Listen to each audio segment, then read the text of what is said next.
सदगुरु आशुतोष जी महाराज जी के पावन चरणों में मेरा सादर दंडवत नमन और आप सभी को मेरा सादर प्रणाम।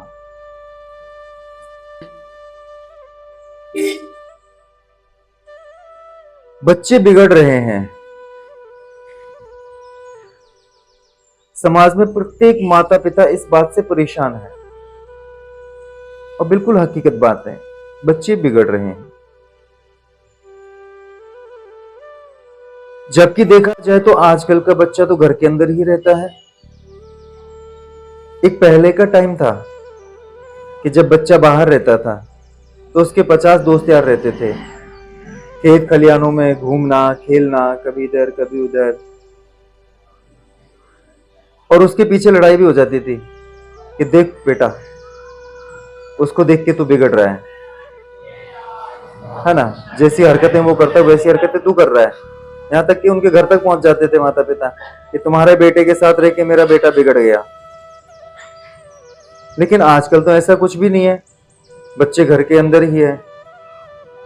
क्योंकि आजकल के माता पिता घर से बाहर जाने भी नहीं देते, क्योंकि बाहर का माहौल ही इतना खराब हो रखा है कि बच्चों को बाहर नहीं भेजना चाहते हैं। क्यों? क्योंकि अगर बाहर भेजेंगे तो पता चलता है कि पता नहीं कोई कहीं उठा के तो नहीं ले गया, कोई कुछ खिला पिला के तो नहीं ले गया, ऐसा भी माहौल चल रहा है। बाहर इसलिए भी नहीं भेजते कि आजकल तो छोटे छोटे मुद्दे भी बहुत बड़े बड़े बातें बन जा रही हैं, मुद्दे बन जा रहे हैं। क्योंकि आजकल जो सहनशीलता, सहन शक्ति, ये सब क्षीण हो चुका है, जिसके कारण एक बच्चा भी एक बहुत बड़ा अपराधी बन जा रहा है। तो इसलिए माँ बाप को डर भी लगता है बाहर भेजने में। लेकिन घर के अंदर रहकर भी वो बच्चा क्यों नहीं सुधर पा रहा, या क्यों नहीं सुधरा हुआ है और क्यों बिगड़ा हुआ है? समझे बात? अक्सर माता पिता चाहते हैं कि मेरा बच्चा बिल्कुल एक ऊंचे से ऊंचा नाम रोशन करे, जिसके कारण कि समाज में मैं जाऊं तो एक मेरा बिल्कुल सीना चौड़ा रहे, कि मैं सीना चौड़ा होके कह सकूं कि देखो मेरा बेटा है, मेरा बेटा है। समझे बात? लेकिन ऐसा सिर्फ उनकी सोच में ही रह जा रहा है। कई माता पिता तो ऐसे हैं कि उनके बच्चे बिगड़े हुए भी हैं, लेकिन तब भी वो समाज में क्या करते हैं कि अपना सीना चौड़ा करके चलते हैं, कि बोलते हैं कि नहीं मेरा बेटा बिगड़ा नहीं है।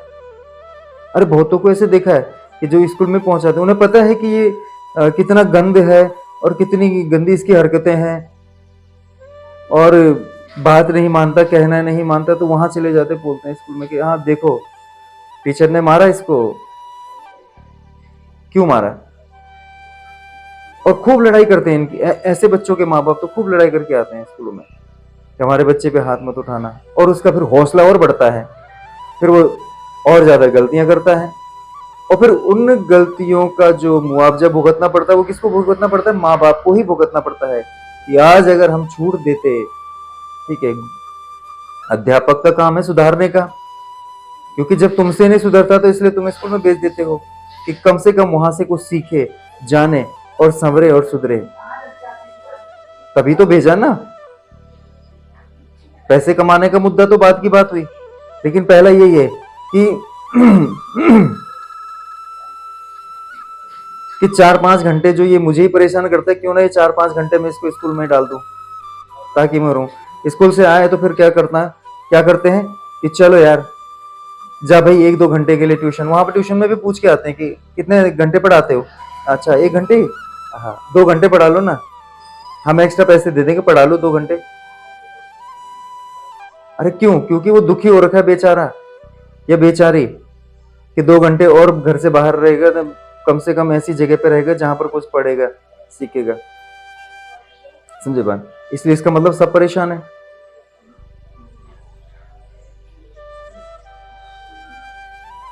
अब जो ये बिगड़े बच्चे होते हैं, इनके माता पिता बड़े सुधरे हुए होते हैं इनके लिए।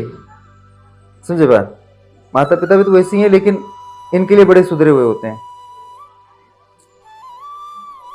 कि मेरा बच्चा ऐसा कोई काम नहीं कर सकता, मेरा बच्चा, अरे और उनकी हर गलती पे वो क्या करते हैं, पर्दा ही डालते रहते हैं, पर्दा ही डालते रहते हैं, पर्दा ही डालते रहते हैं, जिसके कारण वो बेचारा कभी जिंदगी में सुधर ही नहीं पाता।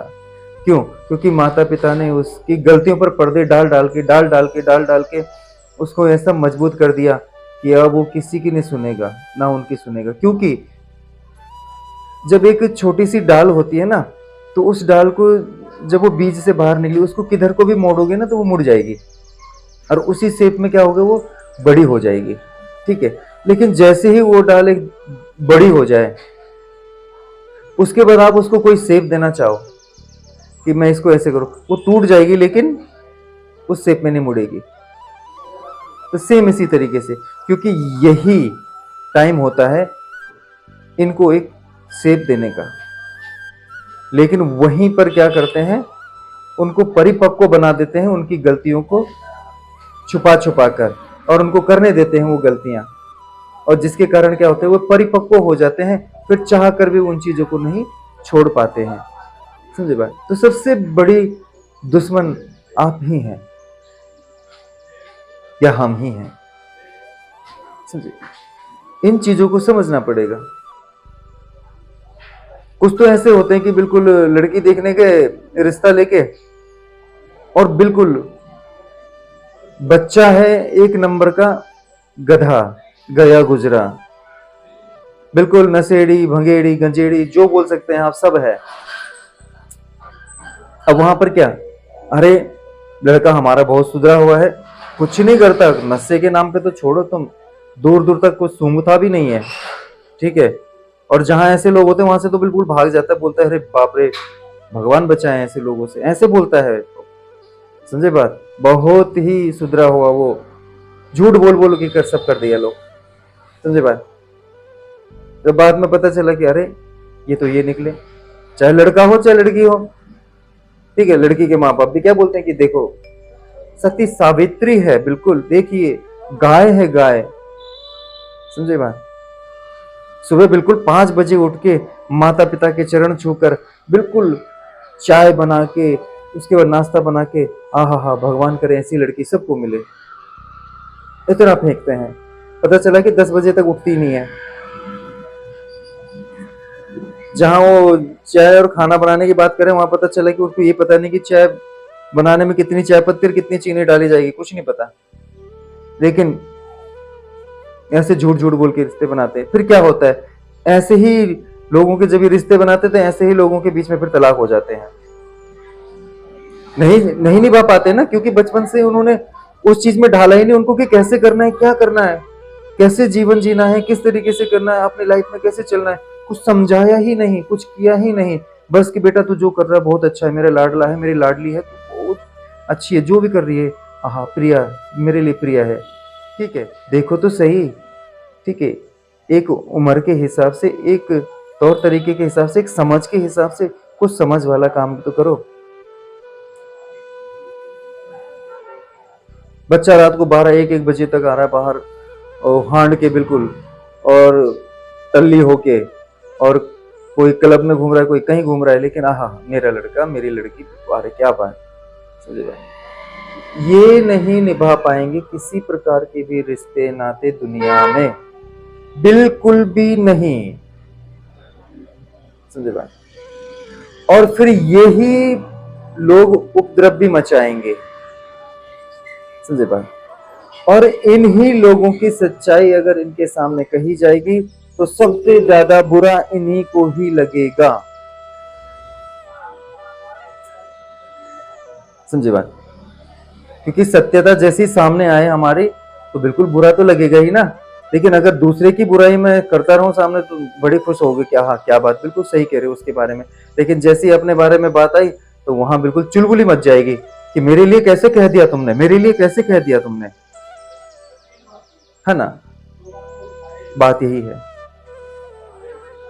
फिर कई जगह माता पिता जब दुखी हो जाते हैं बच्चों से, तो कहते हैं कि देख बेटा देख, मुझे देख, जब तेरी उम्र में था मैं तो अपना सारा काम करता था, माता पिता का हाथ भी बढ़ाता था काम में, अपना हर प्रकार का काम करता था मैं घर का, अपने कपड़े संभाल के रखता था, सब मैं संभाल के रखता था। तेरी तरह नहीं कि कपड़े कहीं और, तू कहीं और, तेरा बैग कहीं और, ना मुंह धोने की तमीज तुझे, ना खाने की तमीज तुझे। और हमें देख, तेरे टाइम पे हम ये थे। और जिनके बच्चे थोड़ा समझदार है भी, तो वो बेचारे उनको और समझदार बनाना चाहते हैं। देख बेटा, लल्लू के बेटे को देख, कितना होनहार है, कितना अच्छा है। और एक बेचारा हमारा, हे भगवान, तूने हमारी किस्मत में क्या लिख दिया। ठीक है, वो भी कुछ नहीं है बेचारे। लेकिन ये जितनी भी बातें हुई, और ये जितनी भी बातें आपको समाज में भी देखने को मिलती होंगी और अपने घर में भी देखने को मिलती होंगी, लेकिन कभी हमने इनके कारण को खोजने का नहीं सोचा। समझे बात? हमारे परदादा, वो भी माता पिता बने, वो भी अपने बच्चों से परेशान रहे। बिल्कुल रहे होंगे यार। अब उनके जो बच्चे हुए, फिर वो भी माता पिता बने, वो भी अपने बच्चों से परेशान रहे हैं। और जो उनके बच्चे हैं, वो भी अपने बच्चों से परेशान है। और अगर कल तुम माता पिता बनोगे तो तुम भी अपने बच्चों से परेशान ही रहोगे। समझे बात? क्योंकि पूरा समाज जो है वो बाहर वालों से परेशान नहीं, वो अपनों से ही परेशान है। समझे बात? अगर तुम्हारा भी कोई दुश्मन होगा तो कोई बाहर का नहीं होगा। समझे बात? कोई दूसरे ग्रह से नहीं आया होगा, कोई दूसरे देश से नहीं आ रखा होगा, कोई दूसरे गांव से नहीं आ रखा होगा। होगा तो अपने परिवार का ही होगा, चाहे वो चाचा हो और चाहे वो ताऊ हो, और चाहे वो भाई हो और चाहे वो पिता हो, और चाहे वो माता हो, चाहे वो बहन हो। इन्हीं सब में से कोई ना कोई होगा। समझ गए ना बात? तो क्यों इसके पीछे कभी हमने सोचा ही नहीं। तो ऐसा क्यों होता है कि यही सब हमारे दुश्मन बन जाते हैं, यही सब हमें परेशान करते हैं? या क्या ये हमें परेशान करने के लिए ही आ रखे हैं हमारे परिवार में? क्या हम पैदा ही इसलिए हो रखे हैं इनके यहाँ कि हम इनको परेशान करें, या ये हमें परेशान करें, या ये हमें जीने ना दें और या हम इनका जीना हराम करें? क्या ये पूरा का पूरा यही है क्या? लेकिन इतनी पीढ़ियां चली गई, पता नहीं कितनी ही पीढ़ियां, लेकिन किसी ने कारण नहीं ढूंढा। क्यों? अरे क्योंकि कारण ढूंढने का किसी के पास समय ही नहीं है। कहां इन फालतू के मुद्दों में पड़े हैं? हमारे पास और भी तो काम है ना करने के लिए। खाना कमाना भी तो है, इनको पालना भी तो है, बहुत कुछ करना है ना? और बेफालतू का मैं कारण ढूंढने पे लगूं, इससे बढ़िया कि इनको पाल पोस लूं, चाहे कल के दिन ये घर से बाहर ही निकाल दे, कोई दिक्कत नहीं, है ना? मर जाएंगे, ऐसी कोई दिक्कत नहीं। लेकिन जो जिसके अंदर कुछ बड़ी बेचैनी है, जिसके अंदर है कि ये क्यों है, ये किस लिए है, क्या कारण है, क्या अपने साथ भी ऐसा होगा, क्या आगे भी ऐसा होगा, क्या, वो जरूर ढूंढेगा। तो आज हम यहां पर जो बात करेंगे वो मूल कारण की बात करेंगे। अब आते हैं उन सारे कारणों पर। क्या है? जब भी कोई व्यक्ति मरता है तो जो पूरे जीवन में उसने कर्म किए हैं, उन सारे कर्मों को वो अपने साथ लेके जाता है सूक्ष्म शरीर के माध्यम से, और उन्हीं कर्मों के आधार पर उसका अगला जन्म भी सुनिश्चित होता है। अब इस जन्म में अगर उसके साथ किसी ने कोई भी अच्छा या बुरा जैसा भी व्यवहार किया है, तो उसने सारी की सारी वो यादें, ठीक है, भावनात्मक तौर पर अपने साथ लेके गया है, और वो अगले जन्म में जो पैदा होगा वो दोबारा से उन्हीं के साथ में आएगा। चाहे वो बेटा बन के है, चाहे वो बाप बन के है, चाहे वो बहन बन के है, चाहे चाचा चाचा बन के है, चाहे ताऊ बन के है, चाहे दोस्त बन के है, किसी न किसी तरीके से वो आएगा और वो उनको दुख भी देगा और सुख भी देगा। अगर किसी ने इस जन्म में मुझे बहुत दुख दिया तो उसको न्यूट्रल करने के लिए मैं नेक्स्ट जन्म लूंगा ही लूंगा, डब, ठीक है, और उसके साथ उसको न्यूट्रल करके ही मानूंगा, समझे। चलिए ये बात थोड़ा पच नहीं रही होगी, है ना, क्योंकि साइंटिफिक जमाना है और ये कहां पूर्व जन्मों के कॉन्सेप्ट को हम लेके बैठ चुके हैं, समझे बात। कई बच्चों को आपने देखा होगा कि जो पैदा होते ही कैंसर से पीड़ित होते हैं, लेकिन अगर देखा ना जाए तो उनके माता पिता में किसी प्रकार के कोई कैंसर के लक्षण ही नहीं है। अब क्या, क्योंकि अपने सूक्ष्म शरीर के माध्यम से वो उस बीमारी को अपने साथ लेकर आया और अब जो उसका जन्म हुआ वो उस बीमारी के साथ ही जन्म हुआ, वो बीमारी उसको दोबारा लेकर जाएगी। समझे बात।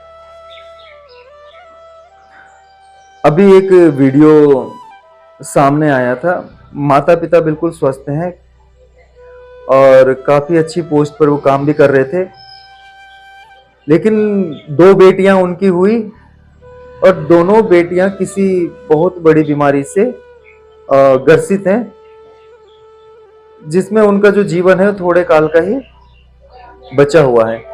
लेकिन उसमें यह था कि 9 करोड़ का एक इंजेक्शन है जो अमेरिका से मंगाया जाएगा, वो उनको लगेगा तो जाके वो ठीक होंगे। लेकिन वो जो प्रॉब्लम वो झेल रहे हैं वो बच्चे, वो प्रॉब्लम उनके माता पिता में नहीं। हाँ, अगर उनके माता पिता में होती तो जितना टाइम उनके जीवन का बता रखा है बच्चों के, फिर तो उतने टाइम में वो भी चल देते, है ना। क्यों? क्योंकि बात पता क्या है कि जिसके साथ हमारा जो रहेगा वो किसी ना किसी रूप में हमें दुख देने आएगा ही आएगा, समझे बात। अब डायरेक्टली अगर कोई बाहर से दुख दे तो उसके साथ हम लड़ भिड़ सकते हैं, लेकिन जब अपना ही बच्चा दुख देने वाला पैदा हो जाए ना तो उसके साथ हम लड़ भिड़ नहीं सकते, उसके साथ दुश्मनी नहीं कर सकते, क्योंकि वो अपना खून है ना, समझे। उसको दुख, उसके द्वारा दिए गए दुख को भी हम हंसकर झेलते हैं, बिल्कुल है कि नहीं, यही है।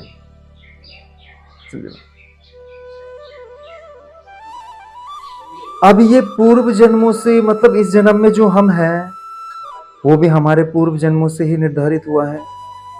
क्यों? क्योंकि आत्मा तो आपकी अमर है ना, और आत्मा क्या है, कर्म बंधनों के कारण ही बंधी हुई है, और जब तक ये कर्म बंधन पूरी तरीके से नहीं कटेंगे तब तक ये मुक्त भी नहीं होगी, समझे बात। और इससे मुक्त तो होना ही है।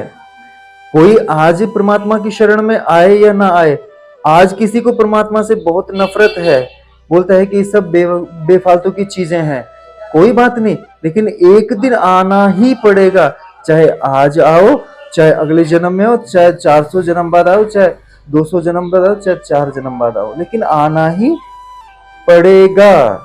क्यों? क्योंकि उसके बिना इसकी मुक्ति निर्धारित है ही नहीं, समझे बात। और आएगा भी तब जब प्रगाढ़ दुख जीवन में आ जाएगा, आएगा तब ही व्यक्ति, ठीक है, क्योंकि खुशी में तो नहीं आता कोई भी, समझे बात। अगर अपने भी कोई याद आते तो दुख में याद आते हैं, खुशी में तो अपनों को भी भूल जाते हैं ना, क्योंकि दुख में हम क्या बोलते कि हमारा कोई नहीं है, हमारा कोई नहीं है। लेकिन जब तू सुखी था तब तो तू कह रहा था कि अरे छोड़ो ना उनको, छोड़ो ना उनको। क्यों? उस समय तो किसी की याद नहीं, लेकिन जब दुख है तो अब हमारा कोई नहीं, क्योंकि जब तू सुख में था तो तू भी किसी का नहीं था, अब तू दुख में है तो तेरा भी कोई नहीं है, सीधी सी बात है ना। जैसा तूने किया वैसे तेरे को मिल भी रहा है, तो इन सब चीजों से कैसे बचें भैया?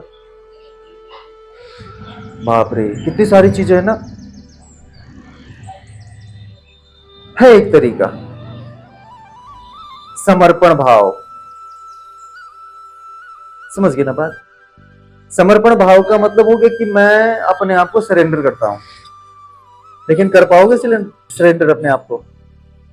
बड़ा मुश्किल है सरेंडर कर पाना किसी के सामने अपने आप को। क्यों? क्योंकि हम तो मन के पुजारी हैं। हम जो करेंगे मन से काम करेंगे, और हम सरेंडर करें अपने आप को। आज तक मैं अपने घर वालों के सामने देखो, तुम्हारे सामने क्या झुकूंगा, ये वाली सिचुएशन है सबकी, है ना। समर्पण भाव किसके सामने होगी? सतगुरु के सामने। समझे बात? जो तुम्हें सत्य का ज्ञान देते हैं। जब आपके जीवन में सत्य की रोशनी आ जाती है, परम पिता परमात्मा की रोशनी आ जाती है, फिर आपका जीवन उजागर होता है। फिर आपके जितने भी कर्म बंधन है कटना भी शुरू होते हैं। फिर आपको समझ में आता है कि हाँ, कि मेरे कर्म बंधन है, और इसलिए मुझे अब वो कर्म नहीं करने हैं कि जो दोबारा से मेरे लिए बंधन बने, और फिर मैं दोबारा से किसी के साथ ऐसे जुड़ के आऊं, और दोबारा से फिर मैं यही जीवन को ऐसे भुगतूं। सारा आध्यात्मिक राह पर चलकर ही आपको ये मिलेगा। आध्यात्मिक ज्ञान से ही आपको मिलेगा। अध्यात्म से ही आपको विवेक मिलेगा। समझे बात? जब आप मां के गर्भ से जन्म लेते हो तो आपका अभी पहला जन्म है, वो शरीर का जन्म हुआ है, आत्मा का जन्म नहीं हुआ है। लेकिन जैसे ही आपके जीवन में सतगुरु आते हैं तो फिर आपकी आत्मा का जन्म होता है, जिसको हम कहते हैं द्विज। तब जाके आपका असली जन्म होता है। और बेचारे कोई तो सिर्फ इस शरीर, मां के गर्भ से शरीर लेके आए और इस शरीर में ही ढल जाते हैं, बूढ़े हो जाते हैं, मर जाते हैं। उनको पता ही नहीं चलता कि कुछ है इससे ऊंचा हमारे जीवन में नहीं। समझे बात? अगर वो पूरे जीवन सुखी भोग रहा है तो वो सोचता है कि हाँ, मेरी जिंदगी ऐसी ही, भगवान करे ऐसा बेटा ऐसी बेटी सबको मिले, और मैं तो बहुत अच्छा हूँ, बहू भी अच्छी मिली है, सब अच्छा मिला है, बस गंगा नहा लूं ये हो जाए। अबे कुछ नहीं होने का। समझे बात? ये सारे सुख भोगने मात्र से है। ये मत समझ लेना कि मैं बिल्कुल गंगा नहा लिया अमर हो गया। मरते समय वो सारी बेचैनियां तुम्हें परेशान करेंगी जो जीवन भर तुमने किया है। समझे बात? 2 घंटे पहले तुम बेहोश हो जाओगे, तड़पते रहोगे है करके। समझ के बात? उस समय पता चलेगा कि परमात्मा का नाम कितना जरूरी था इस जीवन में। और परमपिता परमेश्वर ही है कि जो आपको इन सब चीजों से मुक्त कर सकता है, शून्य कर सकता है। और हम यहां शून्य होने ही आए हैं, ना कि इन बंधनों को बनाकर और इन बंधनों में बंद कर जीने आए हैं। चलो नहीं होना आपको शून्य, लेकिन कम से कम जो ये रिश्ते नाते जो चल रहे हैं ये भी तो संवर सकते हैं ना। इनको संवारने के लिए आइए सदगुरु के चरणों में। समझे? आइए समर्पण भाव से आइए, सेवा भाव से आइए। ना सेवा ना समर्पण कुछ नहीं, सब लालच में भरे पड़े हैं कि मेरा घर भरे, मेरा घर भरे, मेरी तिजोरी भरे, चाहे पैसा कैसे भी आए। समझे बात? तो जब आप ऐसे तो बच्चे कैसे? जब आपका मेरा मेरा तो बच्चे भी करेंगे मेरा मेरा ना। जब आप चाहते हैं कि मैं और मेरे बच्चे, समझे बात, तो कल के दिन आपके बच्चे भी चाहेंगे कि मैं और मेरे बच्चे, बाकी जाए भाड़ में। समझे बात? है कि नहीं? तो शुरुआत तो हमने की है ना। इसीलिए समाज को देखते देखते ना चल के जो ऊंची से ऊंची राह है, जो ऊंचे से ऊंचा परमपिता परमेश्वर किसी व्यक्ति स्वरूप में हमारे सम्मुख आ रखे हैं, उनकी चरणों में समर्पित होना होगा और उनसे ज्ञान दीक्षा की भीख मांगनी होगी, तो जाके होगा, है ना। जैसे नौकरियों की लाइन में लगे रहते, सर प्लीज रख लो ना प्लीज, जॉब कहीं नहीं मिल रही है, ठीक है। वहां आप चाहे कितने भी कड़क क्यों ना हो, समाज में आप किसी की नहीं सुनते होगे, वहां भीगी बिल्ली बन के इंटरव्यू देने बैठ जाओगे, जी सर। वो कितना भी डांट रहा होगा, जी सर, ले। समझे बात? सिर्फ एक पैसे ने आपको बना दिया ये। समझे बात? यहाँ तो जीवन संवरने की बातें। समझे बात? यहाँ तो सिर्फ ये पैसा सिर्फ इसी जीवन को चलाएगा, वो भी कभी ऊपर कभी नीचे, कभी ऊपर कभी नीचे। है ना। और यहाँ तो जन्मों की बात हो रही है, जो जन्म ही सुधार देगा, समझे बात, आध्यात्मिक राह पर। और वहां समर्पण भाव के लिए थोड़ा सा झुकना भी बहुत ज्यादा अपने आप में वो हीन भावना समझते हैं, है ना। अक्सर हमारे पीछे ही लोग पड़ जाते हैं, अरे क्या करते हो तुम, बड़े बाबा जी वाले बन रहे हो, बड़े ये बन रहे हो, बड़े वो बन रहे हो। मैं कहता हूं कि ना समझे बेचारे, उनके साथ अगर मैं कुछ कहूंगा भी, ठीक है, तो वो भी बेवकूफी होगी मेरे लिए, है ना। इसलिए हाँ, ठीक है ठीक है, आप ठीक है ठीक है, समझे भाई।